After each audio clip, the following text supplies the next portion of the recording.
Okay, this video is about the sneak attack ability that rogues have in Dungeons and Dragons.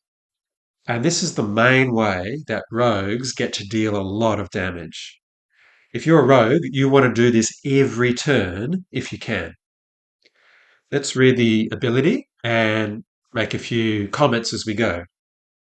It says, beginning at first level, you know how to strike subtly and exploit a foe's distraction. Once per turn, you can deal an extra 1d6 damage to one creature you hit with an attack if you have advantage on the attack roll. The attack must use a finesse or a ranged weapon. So just to be clear, a finesse weapon is things like a dagger, scimitar, rapier, short sword, or even a whip. And a ranged weapon is anything like a short bow or a crossbow. But to be honest, you're probably using these weapons anyway as a rogue, so you don't need to worry too much about this. It goes on. You don't need advantage on the attack roll if another enemy of the target is within 5 feet of it, that enemy isn't incapacitated, and you don't have disadvantage on the attack roll. The amount of extra damage increases as you gain levels in this class, as shown in the sneak attack column of the rogue table. So, just to make this clearer, if you're using a short sword or a short bow, pretty common choices for rogues, both of those weapons do 1d6 damage. And then at first level, if you manage to get your sneak attack, well, then that's going to add an extra 1d6 damage. 1d6 for the weapon, 1d6 for the sneak attack. But at third level, the sneak attack damage will go up to 2d6. By fifth level, it will be 3d6. And this goes all the way up, in fact, to 10 six-sided dice. So as your rogue levels up, most of your damage is coming from the sneak attack, not from the weapon. Two common questions that rogues have. First is, can I use this for an opportunity attack? That is, if an enemy is running away from me, can I not only hit them with my weapon, but add my sneak attack damage as well? And the answer is yes. Second common question is, what happens with critical hits? When you get a critical hit, that is, you roll a 20 on your 20-sided dice, you double all your dice. So in this case, we're going to double the damage from the weapon. Instead of doing 1d6, we'll do 2d6. But for our fifth level rogue, who's already adding 3d6 for the sneak attack, that's going to be doubled as well. So you can see how good your sneak attack damage is and why you want to make this happen every turn if you can. So how do you make it happen? Well, there's two ways. There's two ways to make this happen. You don't need to do both of them. You only need to do one. The first way this can happen is if you have advantage on your attack roll. And the second way it can happen is if someone else is already next to that enemy and you mustn't have disadvantage. Let's think about these two a little bit more. So the first way it can happen is if you have advantage on the roll. There's lots of ways that you can get advantage on your attack roll.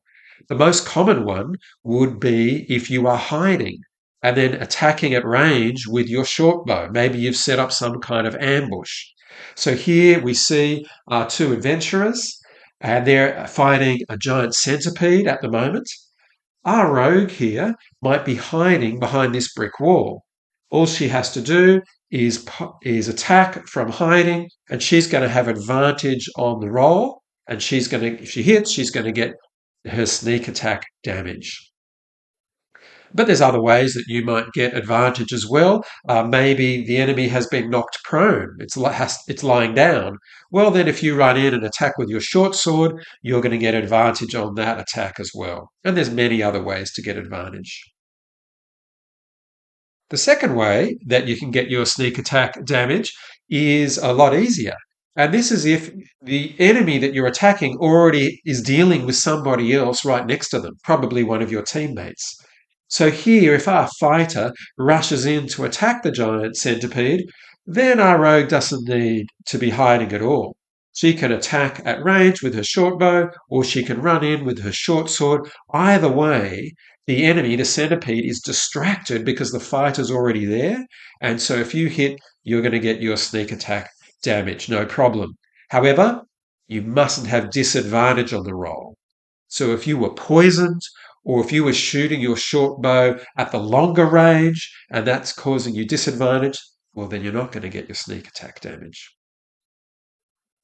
Lastly, a couple of things make this even easier as you level up, particularly at second level. At second level, rogues get another ability called cunning action. And it says this: starting at second level, your quick thinking and agility allow you to move and act quickly. You can take a bonus action on each of your turns in combat. This action can be used only to take the dash, disengage, or hide action. Now, these three things, dash, disengage, hide, normally take your whole action. But for rogues at second level, you can now do them as a bonus action. That means you can still attack and do one of these three things. How's that going to help us with sneak attack? Well, a couple of ways. You could short bow from hiding to get your sneak attack damage on this centipede, and then you could move back behind the wall, and as a bonus action, you could hide again. And that way, you're ready to get the sneak attack on the next turn as well. Each turn, you could move out, attack, move back behind cover, and hide. And you'll be getting your sneak attack every round. Another way you could use cunning action to help you is you could run into combat. You could use your short sword and get your sneak attack damage because your fighter is there. Then, as a bonus action, you could disengage. You could move safely away and the centipede won't get to attack you. And then again, you're ready for your next turn when you're going to run in, attack, disengage, and move away just to keep yourself safer. Finally, at third level, you get your subclasses. And if you choose to be an assassin, you get the assassinate ability, which means that in the first round of combat, any enemy that you attack that hasn't already had a turn, you have advantage on that attack. And so um, that's another way for the rogue to have advantage on their attack, and you'll get your sneak attack damage as well.